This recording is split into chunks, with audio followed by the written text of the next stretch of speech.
Bonjour, alors dans cette vidéo nous allons corriger le brevet d'Amérique du Nord de juin 2021. Alors le sujet il est constitué de 5 exercices. Le premier exercice il est sur 26 points. C'est sous forme de vrai et faux avec justification. Donc 26 points, vous essayez de le faire en 25 minutes. Le deuxième exercice, c'est sur les fonctions, lecture graphique et questions sur les vitesses.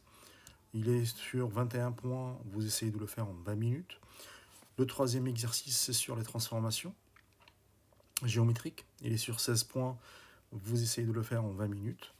Le quatrième exercice, c'est un exercice un peu différent. C'est de la logique, vous allez le voir. Donc il est sur 16 points, là aussi vous essayez de le faire en 20 minutes. Et on fait un exercice 5, c'est un exercice sous forme de tâche complexe. Il est sur 21 points.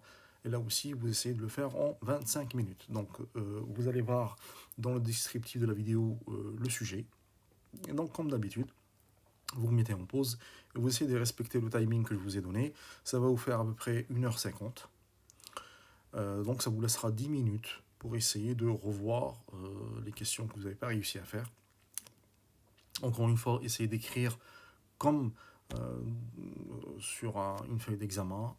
Respectez vraiment le timing.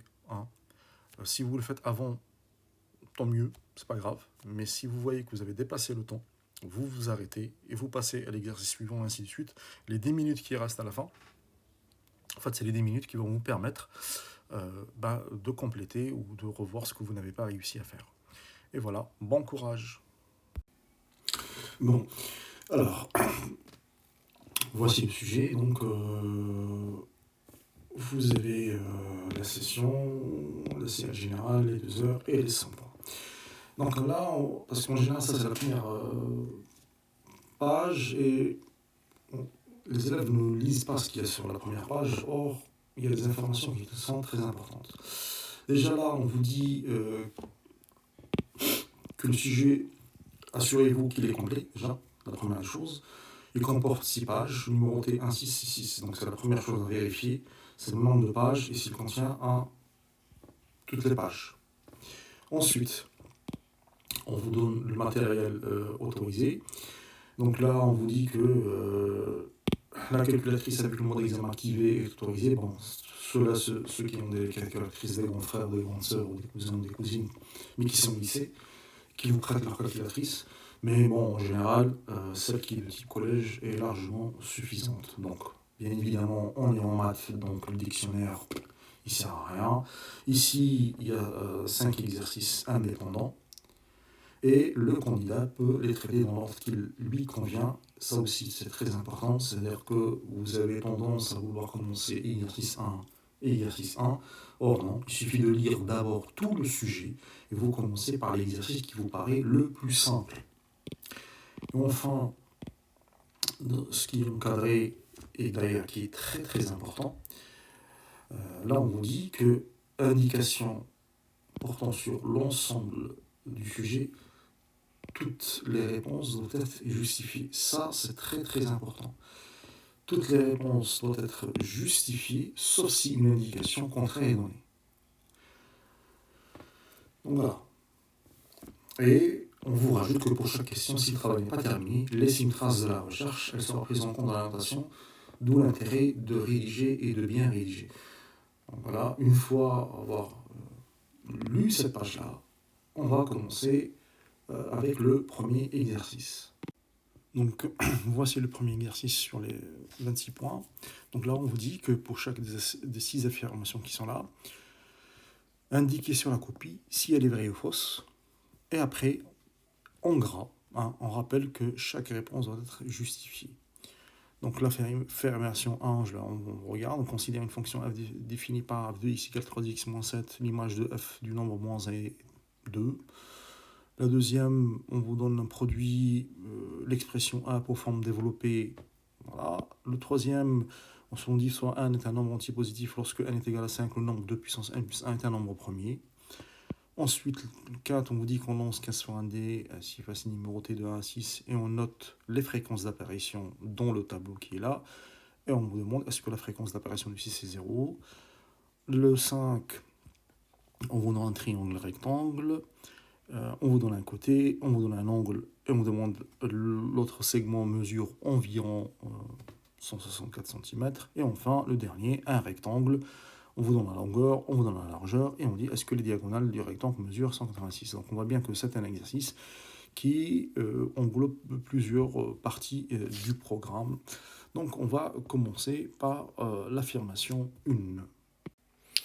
Donc dans la première affirmation, là, on vous dit que l'image par f du nombre moins 1 est 2. On calcule tout simplement l'image de moins 1. Il suffit de remplacer x par la valeur de moins 1. Donc on aura 3 fois moins 1, moins 7, qui me donne moins 3, moins 7. Et moins 3, moins 7 égale à moins 10, qui est différent de 2. Donc la première affirmation, elle est fausse. Tout simplement. Passons maintenant à l'affirmation 2. Donc on vous donne l'expression E. L'expression E est égale à x moins 5 facteur de x plus 1. Donc ça, c'est une double distributivité. Hein. X fois x, bah, ça me donne x au carré. Ensuite, x fois plus 1, ça me donne plus x. Ensuite, moins 5 fois x, c'est moins 5x. Et enfin, moins 1 fois 5, qui me donne moins 5. On regroupe les termes de nature, donc x carré est tout seul. Ensuite, plus x moins 5x, ça fait moins 4x, moins 5. Donc on a bien affirmation 2, elle est vraie. On passe maintenant à l'exercice 3. Dans l'exercice 3, on vous dit que on a un nombre entier positif. Lorsque n égale à 5, le nombre 2 puissance n plus 1 est un nombre premier. Donc il suffit tout simplement de remplacer. Donc on a 2 puissance 5 plus 1, ben, c'est égal à combien? Ben, c'est égal à 33. Et 33 n'est pas premier. Tout simplement pourquoi? Divisible par 3. Hein? Un nombre premier est divisible par 1 et lui-même. Là, les seuls diviseurs, c'est 1 et lui-même. Or ici, il a autre que 1 et 33, il a 3 et 11 par exemple. Donc là, à partir du moment où je trouve un diviseur différent que 1 et de lui-même, il n'est pas premier. Donc ça, c'est l'affirmation, elle est fausse. On passe maintenant à la question 4. Dans la question 4, on vous dit qu'on lance 15 fois un dé à 6 faces numérotées de 1 à 6 et on note les fréquences d'apparition dans le tableau. Donc le 1, c'est 3 quinzièmes, 2, 4 quinzièmes, 3, 5 quinzièmes, 4, 2 quinzièmes, 5, 1 quinzième. Et dans la 6, on nous dit que la fréquence d'apparition du 6, c'est 0. Il faut savoir que quand on remplit ce genre de tableau-là, où on met ici toutes les valeurs qui doivent apparaître, il faut que la somme ici doit me donner 1. Ici, il faut que la somme égale à 1. Et donc on fait 3 quinzièmes plus 4 quinzièmes, 5 quinzièmes, 2 quinzièmes, plus 1 quinzième, plus l'autre, on ne la connaît pas, donc on la met F6. Tout ça doit être égal à 1. Donc, là, c'est au même dénominateur. Donc, j'additionne les numérateurs. Les numérateurs, je vais avoir 15 sur 15, voilà, plus F6 égale 1. 15 sur 15, c'est 1. Et donc, ça veut dire que F de 6 égale à 0. Donc, la réponse, c'est vrai. On passe maintenant à la question 5. Donc, on vous dit qu'un triangle RAS est rectangle en S. Donc là, il suffit tout simplement de faire une petite figure rapidement. Donc là, on va tracer un triangle. Ce triangle est rectangle en S. Donc ici, on avait S, R, A. L'angle ici, il faisait 26 degrés. Et le côté SA, il mesure 80 cm. Donc là, on va utiliser, puisque ici, on a l'angle. SA, c'est le côté opposé à l'angle. Et on me demande de déterminer RS. Alors, RS est le côté adjacent. Donc, dans la relation trigonométrique dans un triangle rectangle, celle qui relie le côté opposé au côté adjacent, c'est la tangente. Donc, tangente de l'angle ARS, c'est le côté opposé qui est égal à AS. Sur le côté adjacent, c'est RS. Donc, en remplaçant, donc on aura la tangente de 26 degrés égale AS qui est égal à 80 sur RS. Et donc, on cherche RS. RS égale 80 sur tangente de 26 degrés. Et si on mesure, on fait les calculs, on aura 164,024. Donc c'est environ 164 cm. Donc la réponse, c'est vrai.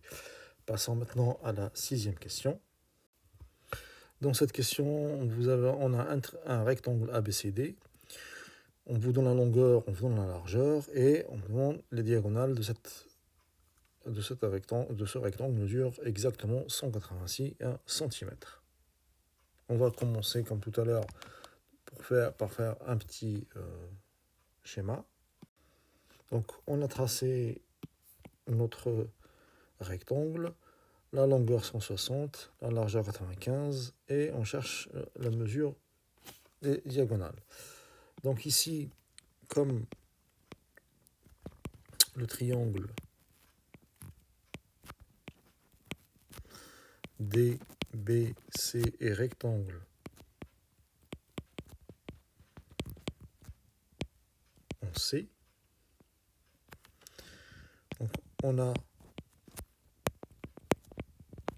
d'après le théorème de Pythagore,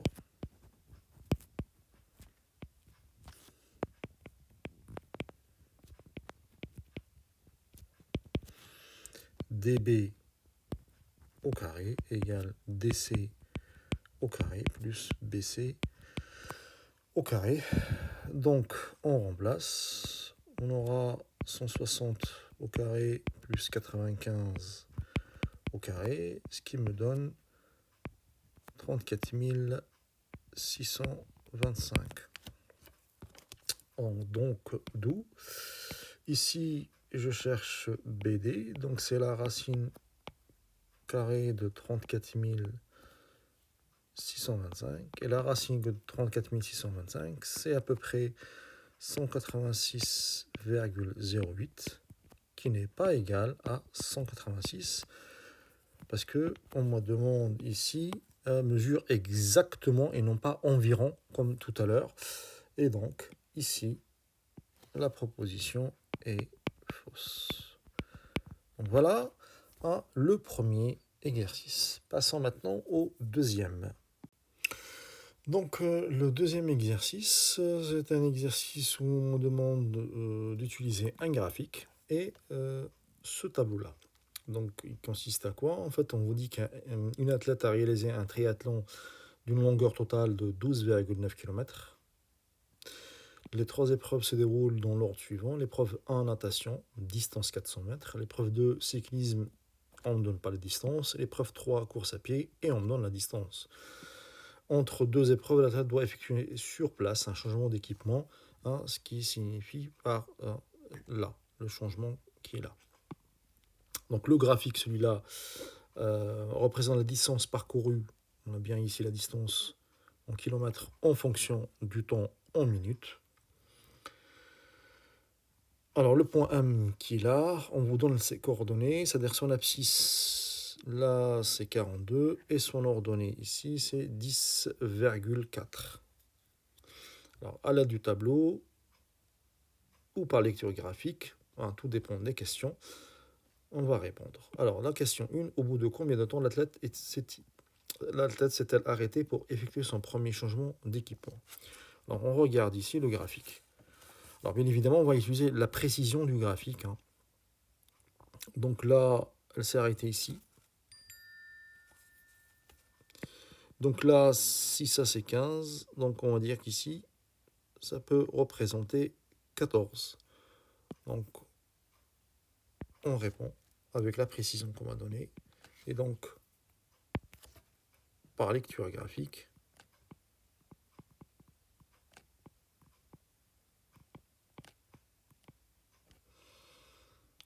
l'athlète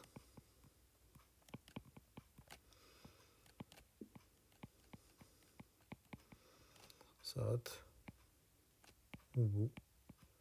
Puisque là, j'ai pas vraiment une précision, je veux dire d'environ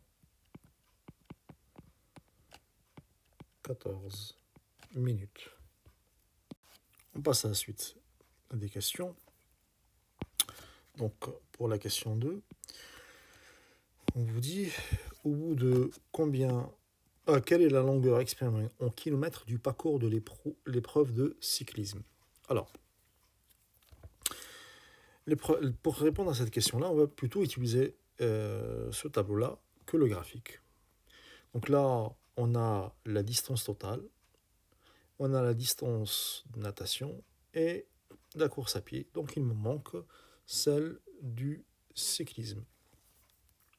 Donc tout simplement, on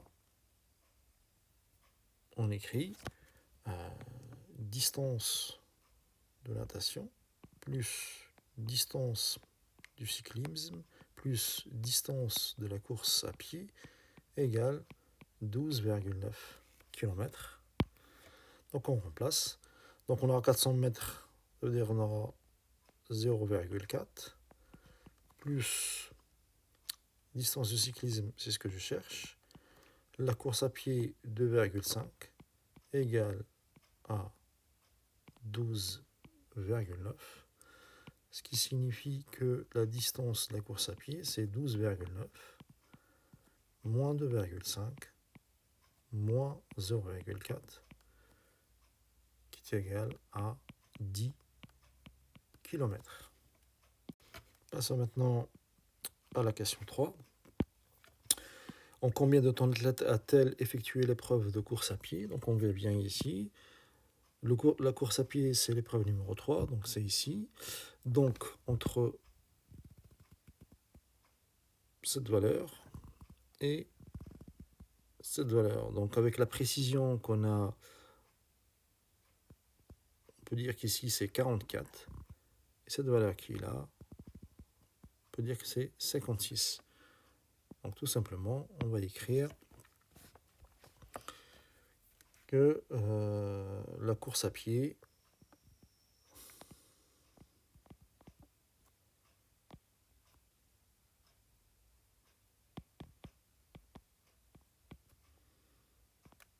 entre 44 minutes et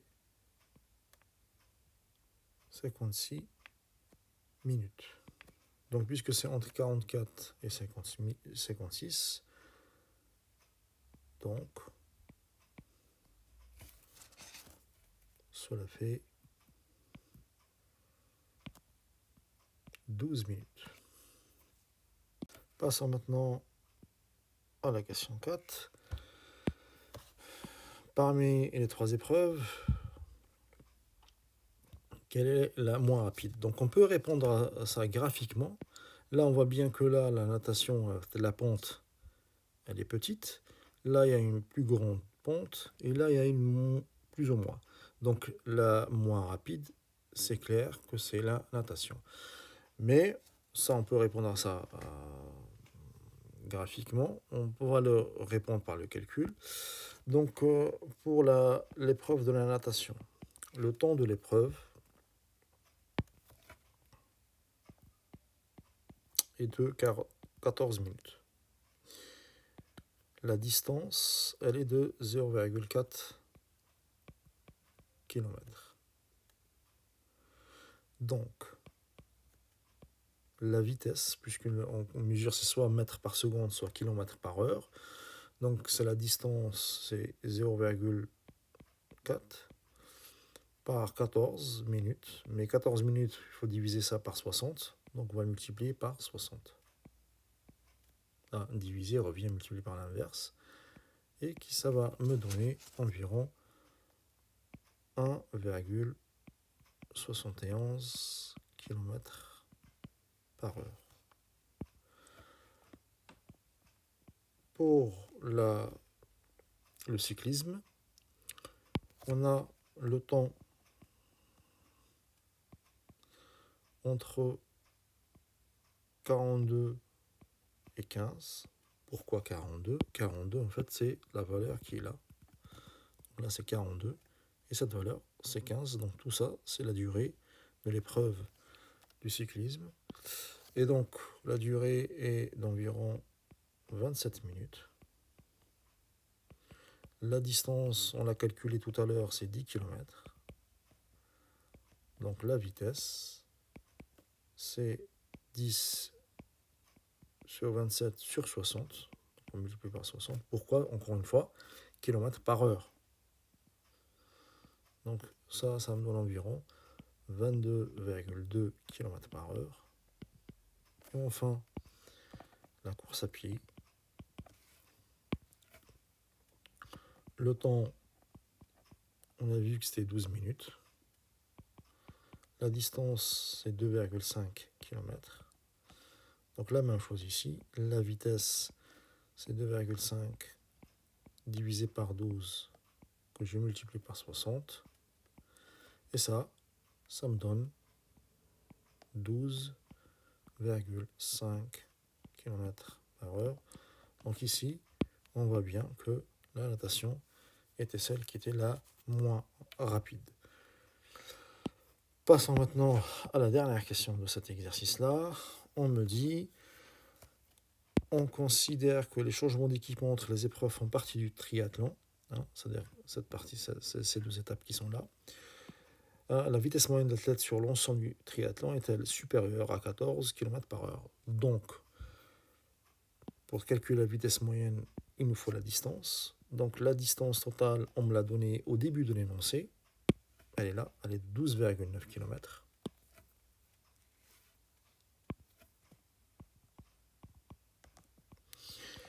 Le temps du parcours,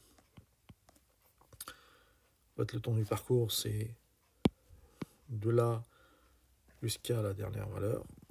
Qu'on a vu, c'était 56 minutes.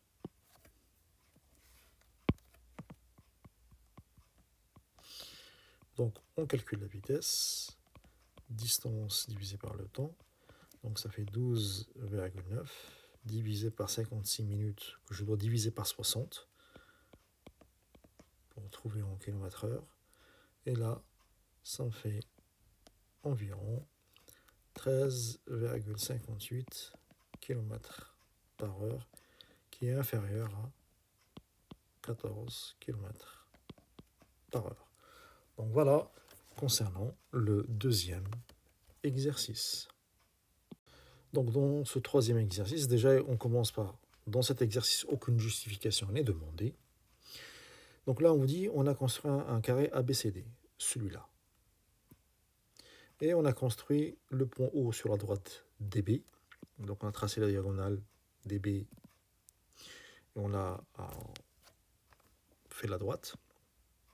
On place là un point O à l'extérieur du segment, de telle sorte qu'on a OB qui là est égal à AB. Ensuite, le point H est le symétrique de D par rapport à O. On a obtenu la figure ci-contre en utilisant plusieurs fois la même rotation de centre O et d'angle 45 degrés. La figure obtenue est symétrique par rapport à l'axe DB et par rapport au point O. Alors, dans la question 1, donnez deux carrés différents, image l'un ou l'autre par la symétrie axiale DB. Bon, alors, ici, on vous demande de donner deux carrés différents, image l'un de l'autre par la symétrie axiale. La symétrie axiale, c'est celle-là. Alors, deux carrés différents, on voit bien que le carré 2, son image, c'est le carré 8. Le carré 3, son image, le carré 7. Et le carré 4, son image, c'est le carré 6.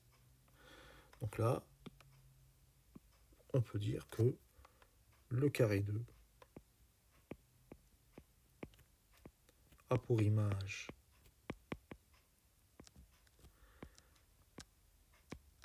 le carré 8. Et puisqu'on me demande deux carrés, je rajoute, par exemple, le carré 3 a pour image le carré 7. Passons à la question 2. Le carré 3 est-il l'image du carré 8 ? 3 est-il l'image du carré 8 par la symétrie centrale du centre O ? Bon.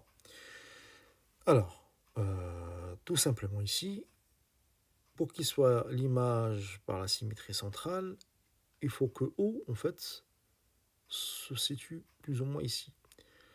Là, ce n'est pas possible. Parce que tout simplement, si je prends le point C,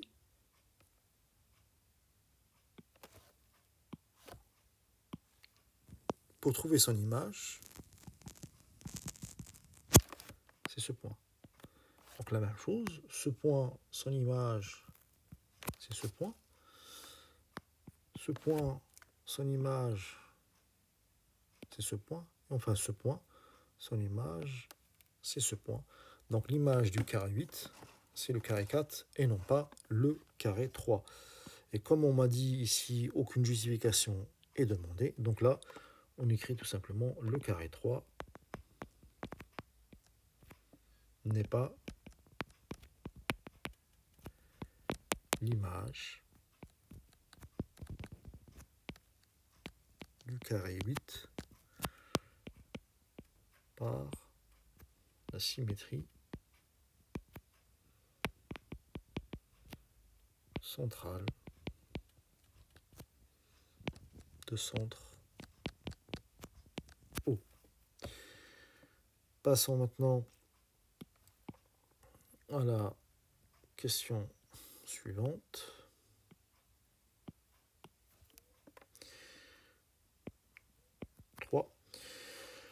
Donc, ici, on vous dit, on considère la rotation de centre O qui transforme le carré 1, celui-là, en le carré 2. Quelle est l'image du carré 8, celui-là, par cette rotation? Bon. Là, ils disent c'est une rotation d'angle 45 degrés. Bon, alors, si le carré 2, si l'image du carré 1, par la rotation de centre O est d'angle 45 degrés, le carré 8, son image, c'est le carré 1, tout simplement. Donc ici, on écrit le carré 1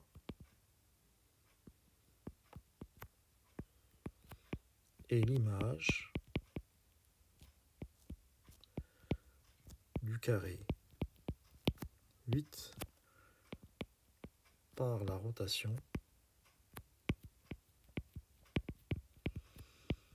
de centre O et d'angle 45 degrés. Et enfin, On passe à la dernière question. Donc dans cette dernière question, on vous dit, on considère la rotation de centre O, toujours, qui transforme le carré 2 au carré 5. Précisez l'image du segment EF par cette rotation. Alors déjà, l'image d'un segment est un segment. Alors, si je veux trouver l'image de EF, il suffit de trouver l'image de E, ensuite l'image de F. Alors, on a le carré 2, celui-là a été transformé en carré 5. Alors, ce qui va se passer, c'est que, ça veut dire que le point E, son image, c'est le point H. Et comme ici, on cherche ce segment-là, et si je regarde bien, si 2 c'était 5, c'est-à-dire que F, son image, c'est I. Et donc, l'image du segment EF par la rotation de centre O est... Alors là, par contre, il faut préciser l'angle si j'écris comme ça. Alors, on va essayer de voir l'angle. Alors, on a dit 45. Donc, 2 transformé en 3, c'est 45. À chaque fois, c'est 45. 45. Donc, on a 45, 45, 45. 3 fois 45. 3 fois 45, c'est 135 degrés. Et le segment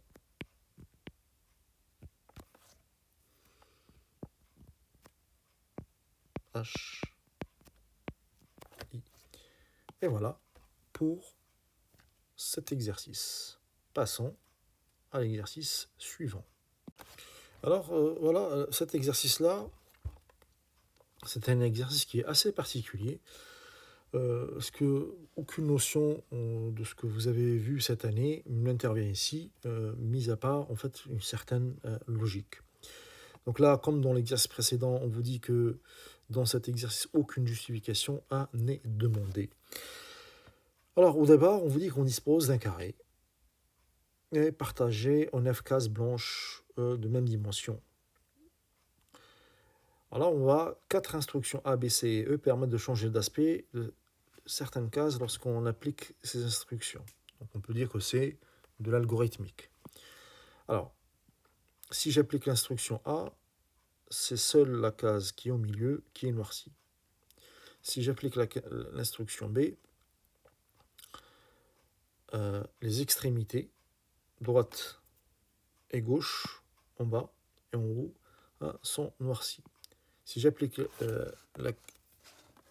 l'instruction C, je prends la médiane, gauche et droite sont noircies, et enfin, l'instruction E, on inverse les couleurs.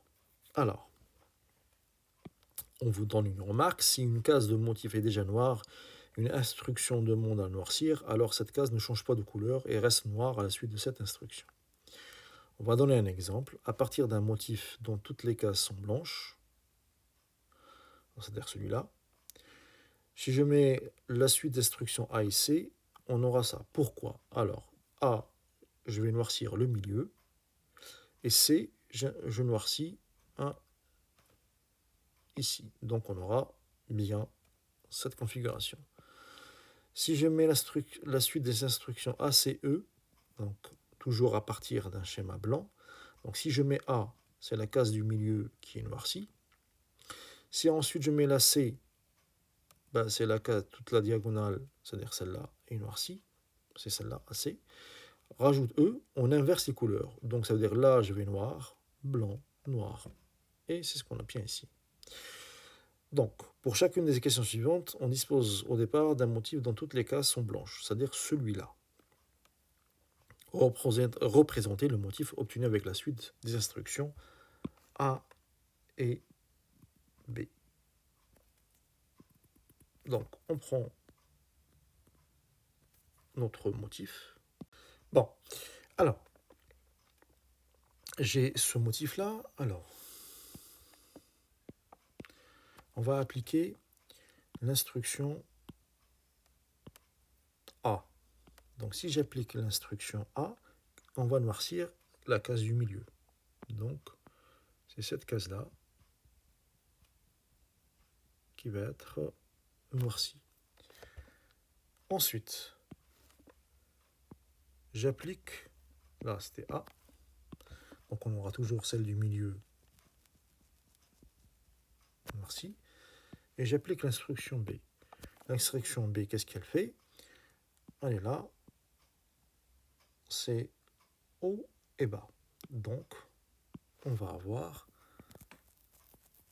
cette case noircie et cette case noircie. Donc voilà ce qui se passe si j'applique AB. Maintenant, passons à la question 2.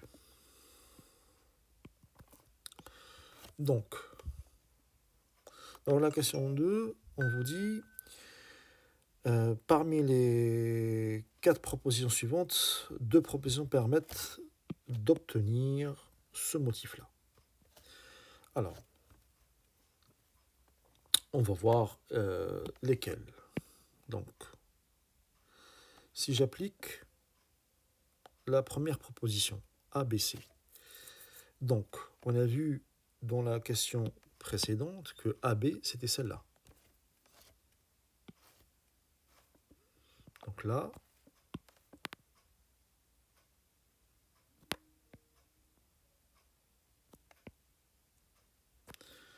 c'est l'instruction AB. Si je rajoute l'instruction C, donc je garde toujours l'instruction AB, je rajoute l'instruction C. L'instruction C, elle a dit, voilà, je suis là, je rajoute gauche-droite. Donc là, en fait, on aura cette case et cette case en plus. Donc, la proposition 1, elle est fausse. Hein, elle ne convient pas. Donc, on va passer maintenant à la proposition 2.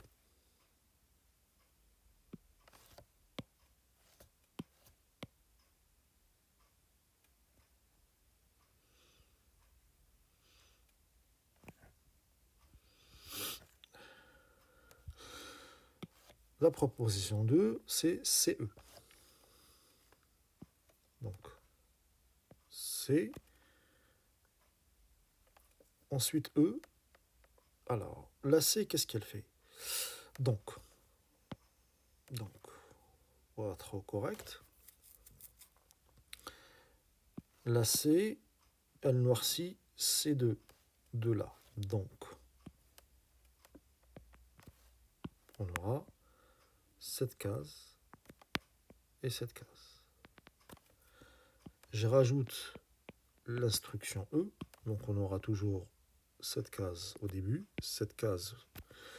Alors, l'instruction noire me dit inverser les couleurs. Ah, donc ça veut dire que là c'était noir, et tout le reste c'était blanc. Donc qu'est-ce qui va se passer? Tout simplement, les couleurs vont s'inverser, c'est-à-dire que là, noir va devenir blanc, et tout ce qui était blanc, donc là, ça va devenir noir. Et donc, on voit bien ici, c'est exactement ce qu'il demande. Donc, la proposition 2,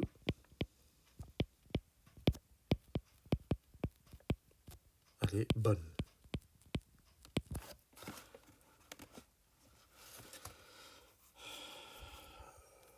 Passons maintenant à la proposition 3.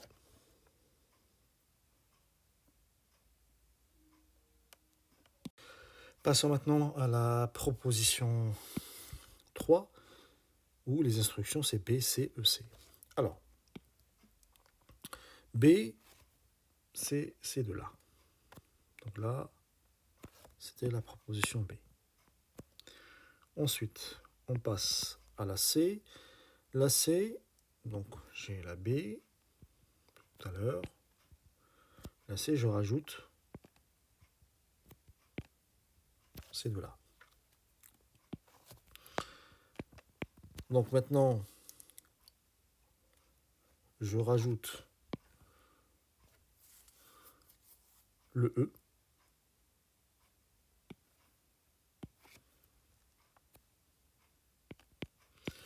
Donc le E,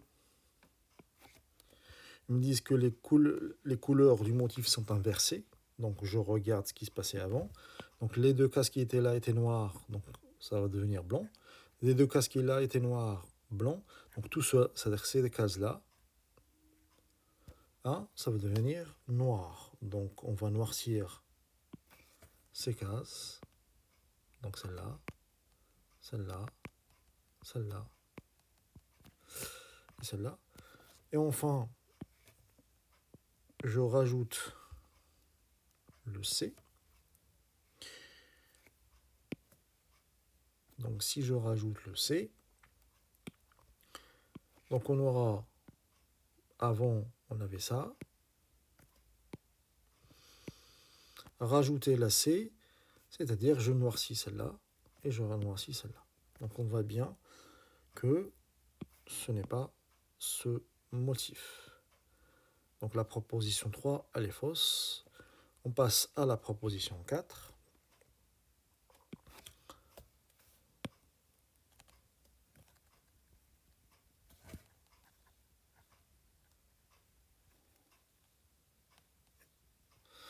Donc la proposition 4, c'est d'abord la C. Alors, puisque c'est d'abord la C, ça veut dire qu'on va noircir ces deux-là. Ensuite, on applique la A. Donc, on avait déjà celle-là et celle-là. Si j'applique la A, j'aurai celle-là. Ensuite, on applique la E, c'est-à-dire je vais inverser les couleurs. Donc là, c'était noir, blanc, blanc. Donc ça va s'inverser. Je vais avoir noir, blanc, noir. Et donc on aura ici le noir et ici le noir. Et enfin, je réapplique le A. Alors le A, c'est toujours le motif au milieu. Donc on avait ça qui était noir, ça qui était noir, et le motif A noircit celle du milieu. Et donc on a aussi, ça veut dire que la proposition 4, elle est aussi bonne. Donc les deux propositions, c'est la proposition 2 et la proposition 4. Passons maintenant à la dernière question. Alors, dans la troisième question, on veut savoir une suite d'instructions qui permet d'obtenir ce modèle-là. Alors le modèle, c'est quoi? On a noirci cette case, on a noirci cette case, celle-là, celle-là, celle-là et celle-là. Bon, alors, pour obtenir ça, donc si je pars d'une case noire, blanche tout seul, donc on va ici, on va dire l'astuce, on voit bien que là, ce qui se passe, la diagonale n'est pas noircie. Et tout le reste est noirci. Donc c'est comme si on peut dire qu'on va noircir la diagonale et ensuite inverser les couleurs. Alors pour noircir la diagonale, on va faire d'abord l'instruction B. Donc l'instruction B va noircir les deux cases qui sont là, celle-là et celle-là. Ensuite, si j'applique l'instruction A,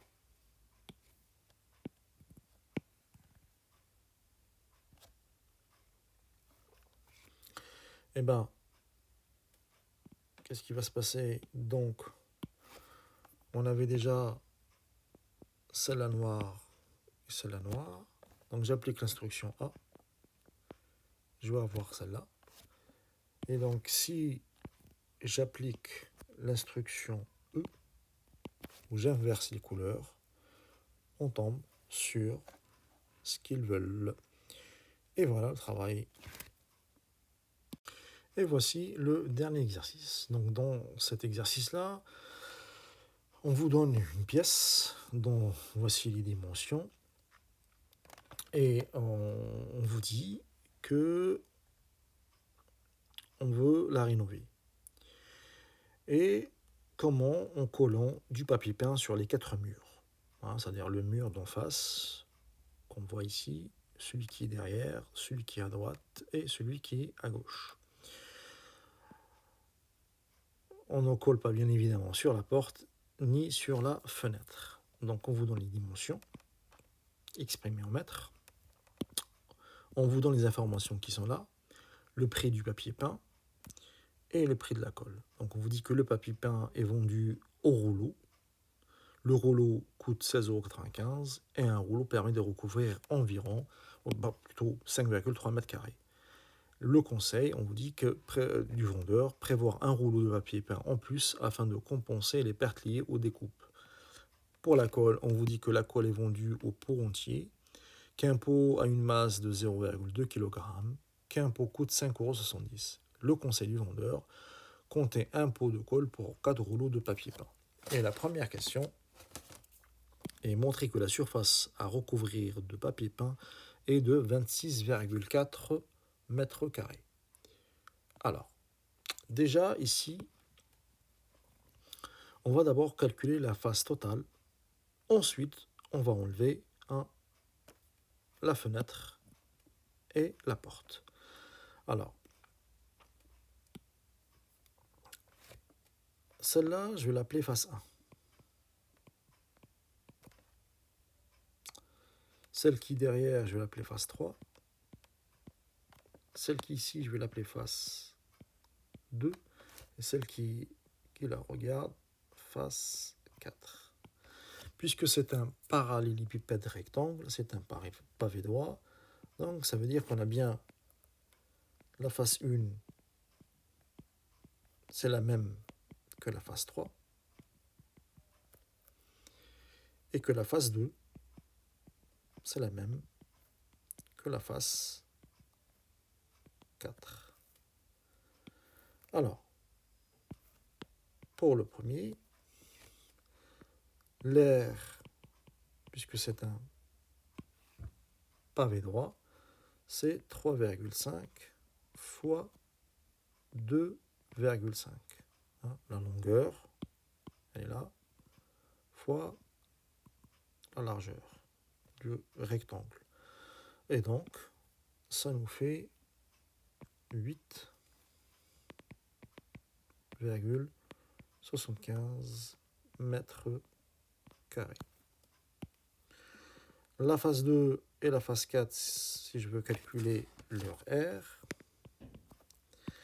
eh bien, on aura 2,5 fois 2,5 qui me donne 6,25 mètres carrés. Ok, ça c'est la première chose à faire. L'air de la fenêtre,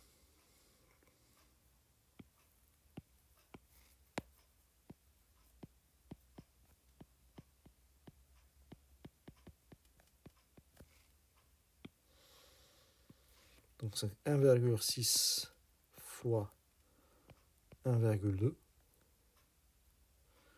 est égal à 1,42 mètres carrés.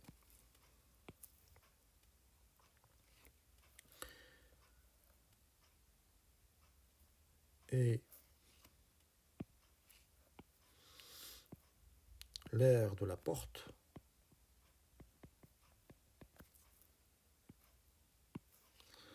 c'est 2,1 fois 0,8 qui me donne 1,68 mètres carrés. Donc, pour trouver l'aire totale,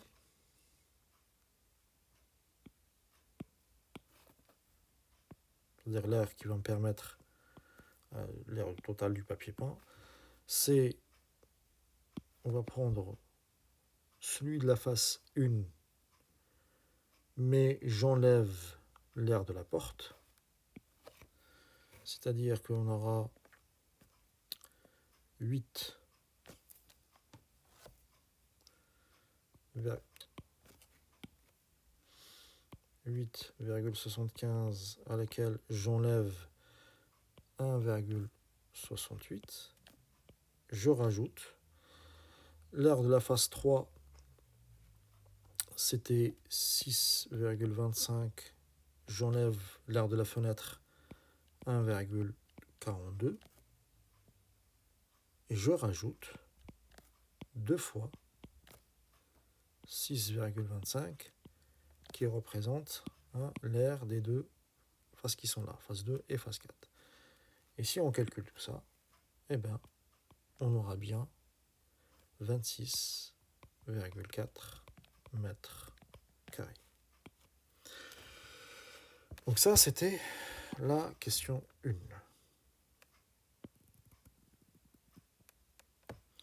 Passons maintenant à la question suivante. Dans la question suivante, on dit calculer le prix en euros d'un mètre carré de papier peint à arrondir au centième d'euro. Alors, qu'est-ce qu'on a? On sait qu'un rouleau de papier peint, il coûte 16,95 euros. Bon. Que ces 16,95 euros permettent de recouvrir 5,3 mètres carrés. Donc ça veut dire en fait, ça me permet de recouvrir 5,3 mètres carrés. Nous, on cherche le coût de 1 mètre carré. Et quel sera son coût? Une simple règle de 3 me dit que le coût, c'est quoi? Ben c'est 16,95 divisé par 5,3. Et donc, arrondi au centième, on aura environ 3,20 €. Passons maintenant à la question suivante. Dans la question 3, on dit, si on suit les conseils du vendeur, combien coûtera la rénovation de la salle de bain?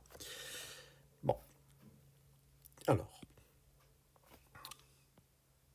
déjà, pour savoir, il faut calculer, on a déjà calculé la surface totale. Donc, dans la question 1, même si vous n'avez pas réussi à la faire, on sait qu'il faut utiliser 26,4 mètres carrés. Donc on a la surface totale est de 26,4 mètres carrés. Que le 1 mètre carré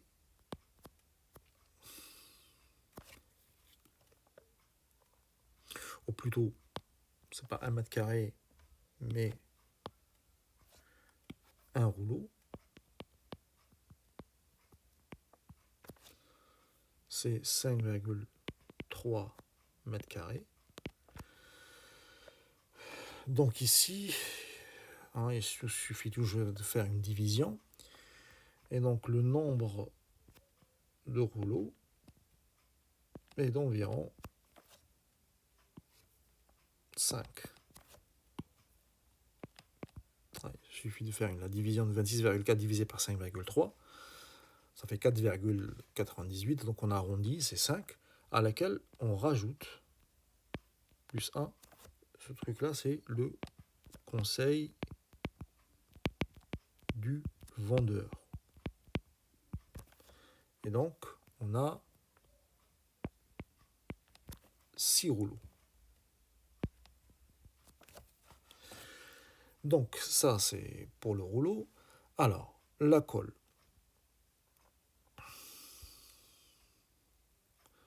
Alors, on vous a dit qu'ici, pour la colle, non, on cherche la colle maintenant. Donc, on vous dit que un pot, c'est 4 rouleaux. Nous, on a combien de rouleaux? Or, on a 6 rouleaux.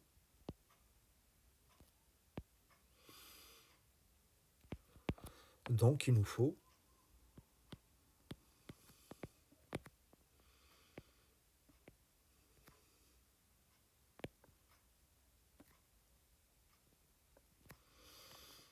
deux pots de peinture. Donc, quel est le prix à payer? On va utiliser 6 rouleaux. Donc, P égale, on a 6 rouleaux. Donc, 6 fois 16,95. Et on rajoute 2 pots, 2 fois 5,70. Et ça nous donne 113,1 euros. Passons maintenant à la dernière question. On vous dit que le jour de l'achat, une remise de 8% est accordée. Quel est le prix à payer après cette remise? Arrondir au centième. Alors, tout simplement, le mot remise signifie réduction.